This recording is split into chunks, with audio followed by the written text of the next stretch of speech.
आज बरेच दिवसातनं मी धपाटी केलेली. कोण दही धपाटा म्हणतं, कोण थालीपीठ म्हणतं. प्रत्येकाची पद्धत वेगळी असते. पण धपाट्यासाठी आता जिरं, कोथिंबीर, मिरच्या ह्याचं एक वाटण करून घेणार आहे. दळून आणलेलं पीठ तर काही घरी नव्हतंच. जे आहे घरात त्याचंच मी आज बनवणार होते.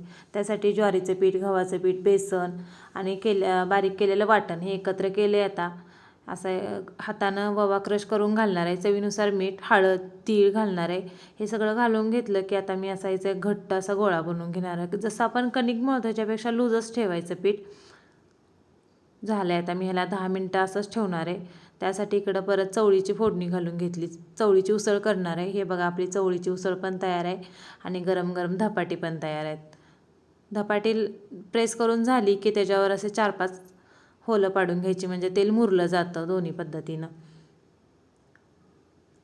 आज संध्याकाळी कोणाला जास्त भूक नव्हती. म्हटलं आज चला साधं वरण भातच करूया आणि तोंडी लावायला रताळ्याचे काप होते. उद्याच्या नाश्त्याची तयारी म्हणून आजच सकाळी इडलीचं तांदूळ भिजायला घातलेलं, ते संध्याकाळी बारीक करून घेतलं. दुपारी थोडंसं बाहेर जायचं होतं, ते पण काम करून आले. आजचा असा दिवस गेला. चला बाय, भेटू उद्याच्याला.